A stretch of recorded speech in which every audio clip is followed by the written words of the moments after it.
পৃথিবীর সবচেয়ে সুখী মানুষটাকে কাল কিয়ামতের মাঠে আল্লাহ পাক এক মুহূর্ত সময়ের জন্য জাহান্নামে ঢুকাই দিবেন। কতটুকু সময়? এক মুহূর্ত। আল্লাহ পাক জানেন কতটুকু সময়। এরপর তাকে বের করে বলবেন, দুনিয়াতে সুখে ছিলা? সে বলবে, আল্লাহ সুখ কি জিনিস আমি জানি না, সুখ কাকে বলে আমি জানি না, সুখ কি আমি সেটা জানি না, আল্লাহ সুখ কাকে বলে আমি সেটা জানি না। আর এই পৃথিবীর সবচাইতে নির্যাতিত, নিপীড়িত এবং দুঃখ ক্লেশে ভরা মানুষটাকে আল্লাহ পাক এই এক মুহূর্তের জন্য জান্নাতে ঢুকে দিয়ে বের করে নিয়ে আসবে। বলবেন যে দুনিয়াতে দুঃখে ছিলা, কষ্টে ছিলা? এই ব্যক্তি বলবে, আল্লাহ কষ্ট কি জিনিস আমি জানি না, কষ্ট কাকে বলে আমি কষ্টের সংজ্ঞাই জানি না। এই ব্যক্তির তাকদিরে কি হবে পরে? এই ব্যক্তি জান্নাতের আরফ নামক জায়গায় দাঁড়িয়ে থাকবে, চেহারাটা ঘুরিয়ে দেওয়া হবে জাহান্নামীদের দিকে। সে বলবে যে আল্লাহ চেহারাটা খালি আমাকে জান্নাতের দিকে ঘুরায় দাও, আমি জান্নাতে যেতে চাচ্ছি না, খালি চেহারাটা ঘুরায় দাও, বাস এনাও। আল্লাহ বলবেন আর কিছু চাবো না তো? না, আর কিছু চাবো না। ঠিক আছে, চেহারা ঘুরাই দিলাম। এবার চেহারা জান্নাতের দিকে ঘুরে আসে, জান্নাতের ধান, জান্নাতের নেয়ামতের স্নিগ্ধতা সব পাচ্ছে সে। এবার বলছে আল্লাহ শুধু দরজার কাছে নিয়ে যেয়ে রেখে দাও, ঢুকতে চাবো না। আল্লাহ বলবেন যে এইবার কথা দিয়ে কথা রাখবা, ঠিক আছে, জান্নাতের দরজার সামনে গিয়ে রেখে দাও।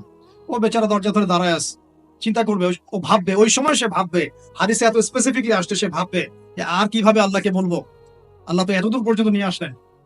এরপর বলবে যে জাস্ট একটু উকি দিব, আল্লাহ খালি একটু উকি দিতে, ঢোকানোর দরকার নেই, খালি উকি দিব।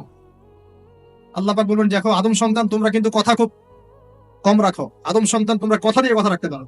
ওই যে আদম আলাইহিস সালামকে বলা হয়েছিল না, ওয়ালা তাকরাবা হাদিহি শাজারা, তোমরা গাছের কাছে যেও না, তাও তারা গাছের কাছে চলে গেলেন। তোমরা কথা দিয়ে কথা রাখো না। এবার উকি দিয়ে সে বলবে, আল্লাহ এতদূর যখন নিয়ে আসছো, আল্লাহ আমাকে আর এখান থেকে দূরে ঠেলে দিও না, আমাকে ঢুকাই দাও। আল্লাহ পাক তাকে জান্নাতে ঢুকাই দিবেন এবং এই দুনিয়ার চাইতে 10 গুণ বড় জান্নাত তাকে দিবেন ইনশাআল্লাহ। তাহলে আমরা বুঝতে পারলাম যে দুনিয়ার বাস্তবতা কি আর আসল প্রকৃত সাফল্য কাকে বলে। আরেকটা কথা বলি, এক ব্যক্তিকে জাহান্নামের শাস্তি দেওয়া হবে বছরের পর বছর, অনেক বছর, অনেক বছর। কত বছর আল্লাহ ভালো জানেন, কারণ জাহান্নামের উপর থেকে ছেড়ে দেওয়ার পরে জাহান্নামের তলায় গিয়ে পৌঁছাতেই মানে কত হাজার হাজার বছর পার হয়ে যাবে মানুষ জানে না। এত গভীর জাহান্নাম, এত গভীর। আমরা তো এখন নাসাকে ইলাহ বানিয়ে নিয়েছি, নাসা যা বলে তাই বিশ্বাস করি। ও বলে মঙ্গলে পানি আছে, আমরা বলি হ্যাঁ পানি আছে। ও বলে চাঁদে এই আছে, আমরা বলি হ্যাঁ সেই আছে। নাসা যদি এখন বলে জাহান্নাম নামে একটা জায়গা আছে, কালকে দেখবেন সব মানুষ বিশ্বাস করছে জাহান্নাম নামে একটা জায়গা আছে। এটা হলো যে সায়েন্সকে আমরা এখন উপাস্য বানাচ্ছি, এটা একটা শিরক, এটা আধুনিক শিরক। আধুনিক আরো শিরক আছে, আল্লাহর হালালকে হারাম করা, আল্লাহর হারামকে হালাল করে নেওয়া। ওদিকে আমি যাচ্ছি না। এখন পড়তে পড়তে পড়তে একটা জায়গা তাকে দাঁড় করিয়ে দেওয়া হবে, আযাব দেওয়া হবে, আযাব দেওয়া হবে, আযাব দেওয়া হবে। এক পর্যায়ে সে চিৎকার করতে থাকবে, ইয়া মান্নান ইয়া হান্নান, ইয়া মান্নান ইয়া হান্নান। এভাবে চিৎকার করতে করতে, এগুলো আল্লাহ পাকের নাম।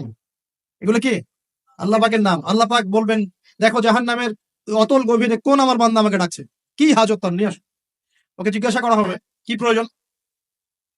সে শাস্তির অভিযোগ করবে, শাস্তির অভিযোগ করে তাকে বলবে যে আমার এই শাস্তি আমি সহ্য করতে পারছি না, আল্লাহ আমাকে এইটা দাও, সেইটা দাও আমাকে, আমি যেখানে থাকি সে থাকার জায়গাটা ভালো না, আমি যেখানে বসি বসার জায়গা ভালো না। এরকম অনেক কথা বলতে থাকবে। আল্লাহ পাক তখন তার গুনাহগুলোকে স্মরণ করাবেন, মানে তার এই অবস্থা কেন হলো এটা স্মরণ করা। এবার সে ব্যক্তি পিছনে ফিরে, তাকে আবার পাঠিয়ে দেওয়া হবে, যাও পিছনে ফিরে যাও। তো যেতে যেতে সে তাকাবে পিছনে ফিরে, বারবার তাকাবে আর বলবে, আল্লাহ তোমার রহমতে আমাকে একবার সেখান থেকে তুমি বের করে নিয়ে আস, আল্লাহ দ্বিতীয়বার আমাকে সেখানে পাঠাও, আমি তোমার রহমতের আশা রাখি যে তুমি আমাকে মাফ করে দিবা। আল্লাহ পাক বলবেন, আমার রহমতের ওসিলায় সে আমার কাছে চেয়েছে, যাও আমি তাকে মাফ করে দেব। এই জাহান্নাম থেকে বের করেও আল্লাহ পাক অনেক মানুষকে কি করবেন, জান্নাতে দিবেন ইনশাআল্লাহ। একজন ব্যক্তির কথা আসছে, 99টা খুন করেছে, তওবা করার সুযোগ আছে কিনা খুঁজতে গিয়েছে। এক আবেদ যে ইবাদত করে, আলেম না আবেদ, সে বলেছে কোনো মাফ নাই, ওকেও হত্যা করে 100 পূর্ণ করেছে। পরে অন্য এক আলেমের কাছে গিয়ে তওবা করেছে, আল্লাহ পাক তার জান কবজের সময় ফেরেশতাদের দূরত্বকে পরিমাপ করে এই ওসিলায় আল্লাহ রাব্বুল আলামিন তাকে মাফ করে দিলেন।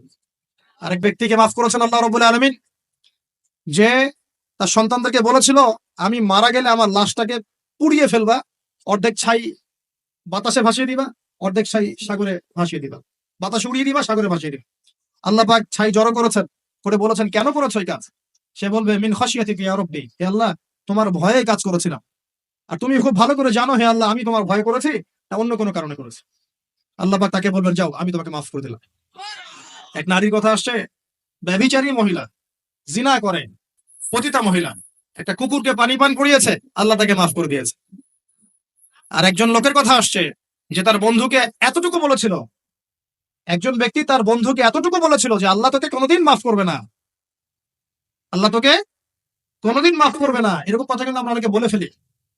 আল্লাহ পাক মৌতের পরে এই দুই ব্যক্তিকেই ডাকবেন, কিয়ামতের মাঠে ডাকবেন, এটা বারজাকে হয়েছে। বলবেন আমার রহমত নিয়ে কথা বলার এখতিয়ার তোমাকে কে দিয়েছে, আমি কাকে মাফ করব কাকে করব না এই কথা বলার এখতিয়ার তোমাকে কে দিয়েছে, আজকে আমি তাকে মাফ করে দিলাম, তোমাকে জাহান্নামে দিয়ে দিলাম, চাপ চলে যাও। অতএব আল্লাহ রাব্বুল আলামিনের এই বিশাল রহমত আমরা পাবো, আশাবাদী ইনশাআল্লাহ।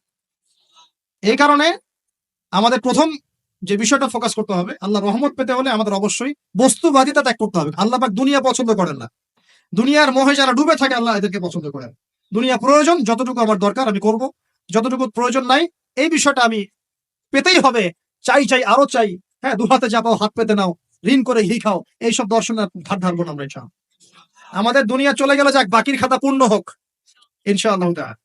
আর এই দুনিয়াতে এসেছি আল্লাহর ইবাদত করার জন্য, শিখলাম জানলাম বুঝলাম ইবাদত মানে শুধুমাত্র নামাজ রোজা হজ যাকাত নয়, এগুলো অবশ্যই ইবাদত, কিন্তু এগুলোই ইবাদত নয়, বরং আমাদের জীবনের প্রতিটা কাজই ইবাদত।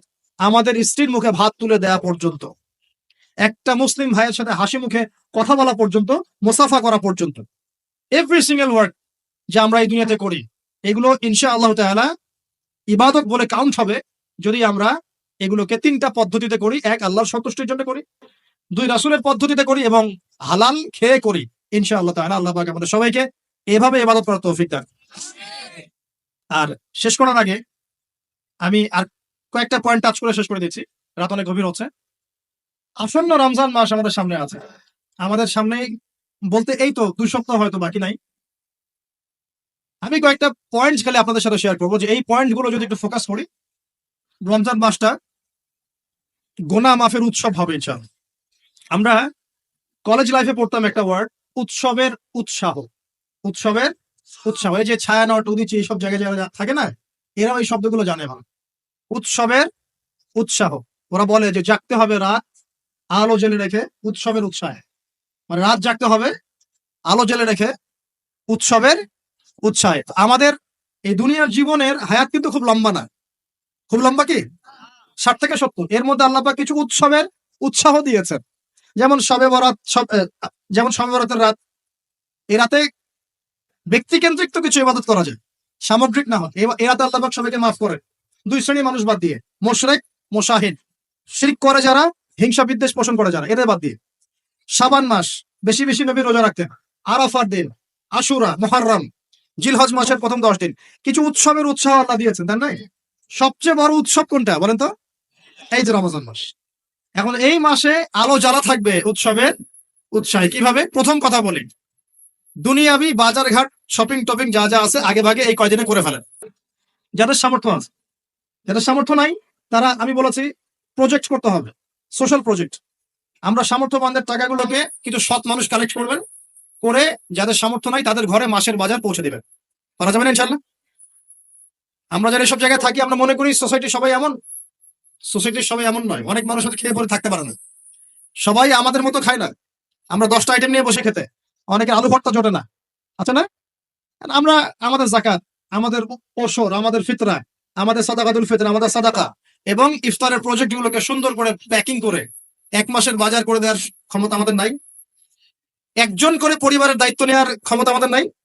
আপনি একটা নেন, আপনি একটা নেন, আপনি একটা নেন, আপনি 2টা নেন, আপনি 5টা নেন। দেখবেন ইনশাআল্লাহ তাআলা যখন আমরা খাবার ভাগাভাগি করে খাবো, ইনশাআল্লাহ সমাজের দারিদ্রতা কমে যাবে ইনশাআল্লাহ।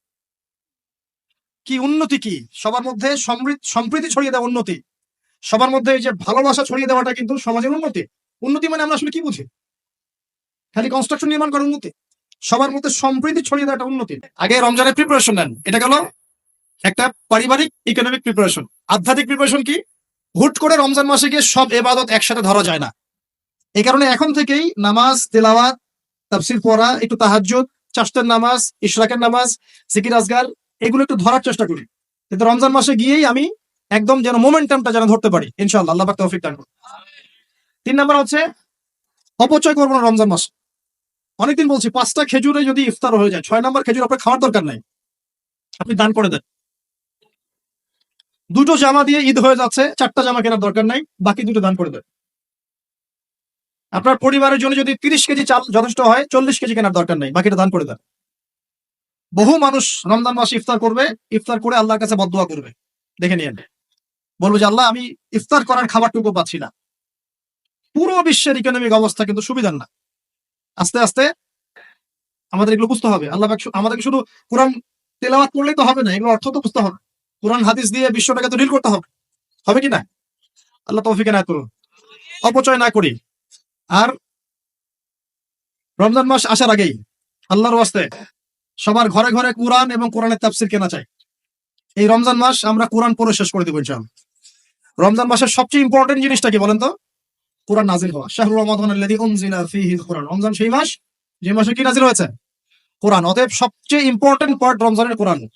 যারা কোরআন তেলাওয়াত করতে জানি না, পড়া শিখবো, রাজি আছি ইনশাআল্লাহ? রমজান মাসের পুরো 30 দিন আমরা কোরআন তেলাওয়াত করা শিখবো ইনশাআল্লাহ। স্থানীয় ইমাম থাকতে পারেন, টিচার থাকতে পারেন, অনলাইনে শিখতে পারেন, অফলাইন কোর্স করতে পারেন, যেভাবে হোক আপনাকে শিখতে হবে। এর পাশাপাশি যারা হাফেজ এবং আমরা টুকটাক যারা আরবি বুঝি, আমাদের প্রতি নসিহত হচ্ছে রমজান মাসে 30 দিনে প্রতিদিন 1 পারা করে আমরা তাফসীর পড়বো। 30 দিন 30 পারা শেষ ইনশাআল্লাহ, পারা যাবে ইনশাআল্লাহ। রমজান মাসে আর কি কাজ করব? তারাবির সালাত জামাতে পড়ার চেষ্টা করব। আর যে তারাবি জামাতে পড়বে সে 5 ওয়াক্ত নামাজ তো অবশ্যই জামাতে পড়তে হবে।